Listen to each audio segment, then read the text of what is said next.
Aujourd'hui, on va parler d'une invention qui nous concerne particulièrement parce que sans elle, vous seriez en train de regarder ça. C'est-à-dire pas grand-chose. Vous avez compris de quoi il s'agit, je parle évidemment de la caméra vidéo.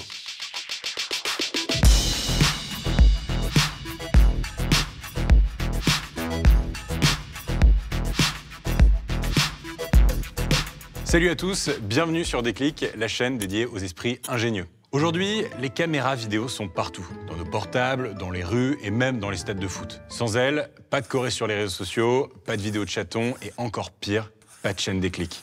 Et ça serait dommage parce que j'adore les vidéos de chatons. Une caméra, c'est un appareil de prise de vue destiné à enregistrer ou à transmettre des images photographiques successives afin de restituer l'impression de mouvement.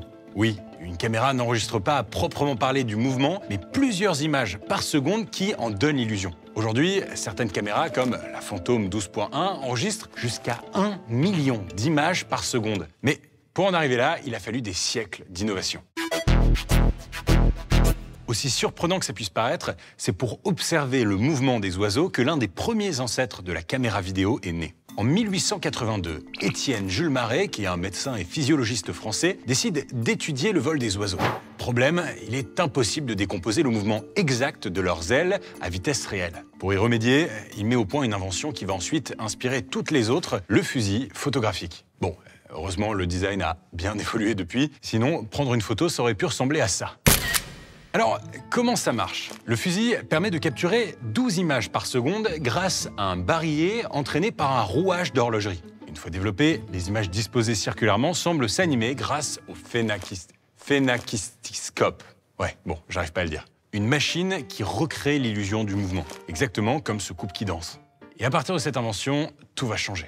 Thomas Edison et son collaborateur William Dickson s'inspirent de cette invention pour créer en 1891 le kinétographe. À la différence du fusil photographique, le kinétographe utilise un film perforé qui défile rapidement pour capturer une séquence d'images. Mais surtout, c'est la première caméra capable d'enregistrer et de projeter des images. Voyant ça, les frères Lumière décident eux aussi de se lancer dans l'aventure et créent le célèbre cinématographe. Lui aussi est capable d'enregistrer et de projeter des images, mais sa vraie force, c'est sa mobilité. C'est donc lui qui va s'imposer et engendrer une succession d'innovations. Jusqu'à ce qu'au milieu des années 20, les caméras commencent à être équipées de moteurs électriques. Et oui, car jusqu'ici, les caméras fonctionnaient encore avec une manivelle. C'est d'ailleurs de là que vient l'expression « ça tourne ». À cette époque, le cinématographe fait fureur et les premiers longs métrages muets voient le jour. Oui, jusqu'à présent, les appareils dont nous parlons n'enregistrent pas encore le son. Il fallait donc trouver une solution réellement efficace pour cumuler images et son. Et cette innovation, nous la devons à Warner Bros. En collaboration avec Western Electric, ils introduisent en 1926 le Vitaphone, un système utilisant un disque phonographique séparé pour enregistrer la piste sonore. Et évidemment, ça bouscule pas mal la technologie. Dès 1927, le cinéma devient parlant, notamment avec le film Le chanteur de jazz. À ce moment, nous sommes au balbutiement d'une technologie aujourd'hui incontournable et accessible à tous. Mais on en est encore loin. Un cinématographe et un Vitaphone, ça coûte extrêmement cher. Finalement, l'invention qui va poser les premières pierres d'une démocratisation de cette technologie, c'est l'arrivée de la télévision. À partir des années 30, les premières émissions de télévision expérimentale ont lieu. Mais c'est à partir des années 40 que les foyers commencent à s'en équiper. Du coup, la production de programmes grand public augmente, engendrant de nouvelles contraintes de production. Il faut produire plus et plus vite. Or, les supports caméra sont encore mécaniques, donc très encombrants. Aussi, les supports d'enregistrement comme la pellicule photographique et la bande de film perforée freinent cette progression. Leur capacité est limitée, leur fragilité requiert une manipulation complexe, et le stockage, n'en parlons pas. Et c'est là qu'intervient notre esprit ingénieux. En 1951, Charles Ginzburg, un ingénieur américain, commence à travailler avec son équipe sur la conception d'un enregistreur vidéo à bande magnétique. Le but est de s'affranchir des contraintes de la caméra mécanique en enregistrant les images sur une bande magnétique. Grâce à ça, on obtient une bien meilleure qualité d'image à la télévision. La capacité de stockage augmente drastiquement et le montage comme la diffusion sont grandement simplifiés. Avec cette invention, le nombre de programmes augmente et la télévision devient peu à peu un appareil courant dans les foyers de nombreux pays. Et puis, le 14 avril 1956, une véritable révolution va avoir lieu. La présentation de l'Ampex VRX 1000, le tout premier magnétoscope. Un outil est capable d'enregistrer et de reproduire des signaux vidéo sur une bande magnétique, ce qui va avoir un impact considérable sur la production audiovisuelle, cinéma comme télévision.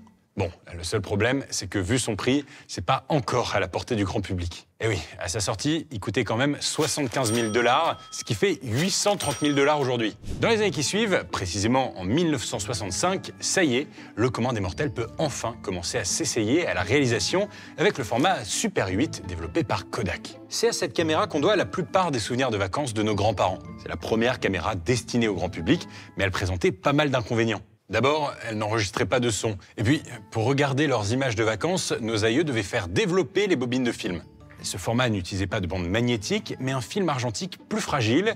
Et vu la capacité de stockage limitée, il fallait s'encombrer de cartouches de film supplémentaires. En fait, il faudra attendre 1983 pour qu'une caméra vidéo moins contraignante destinée au grand public voie le jour, le caméscope. Il combine caméra et magnétoscope. Ainsi, on enregistre ses films directement sur ces bonnes vieilles cassettes vidéo. Pour nous, c'est un peu vieillot, mais à l'époque, c'est un truc de dingue. Plus besoin de faire développer ces bandes, on avait juste à mettre la cassette dans un lecteur adéquat.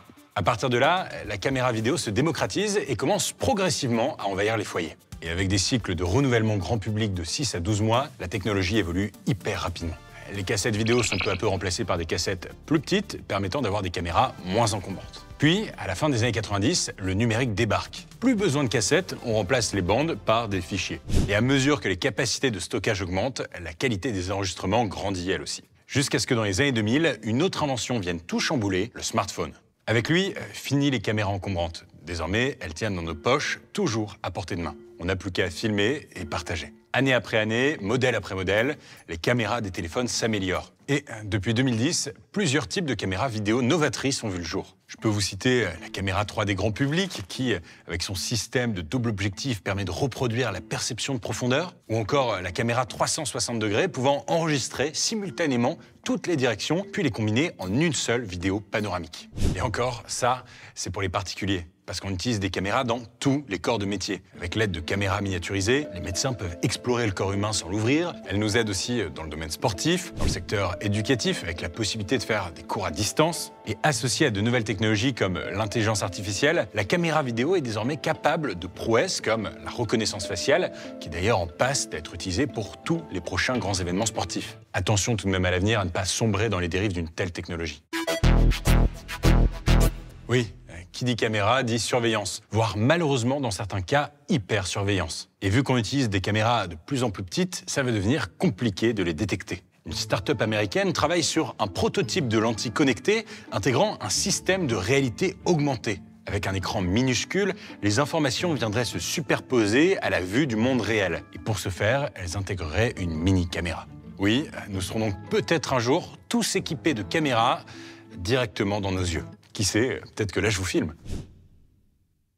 Blague à part, une chose est sûre, à l'avenir, la résolution et la qualité de la vidéo ne vont faire que s'améliorer. Nous tendons vers une image de plus en plus stable, précise et performante, même dans les lieux mal éclairés. J'ose même pas imaginer les progrès qu'on va faire avec l'émergence des intelligences artificielles. Merci d'avoir regardé cette vidéo. On se retrouve très vite pour découvrir une nouvelle innovation qui a changé ou va peut-être changer le monde. Pensez à cliquer sur le pouce en l'air, vous abonner et activer la cloche pour voir les prochains épisodes.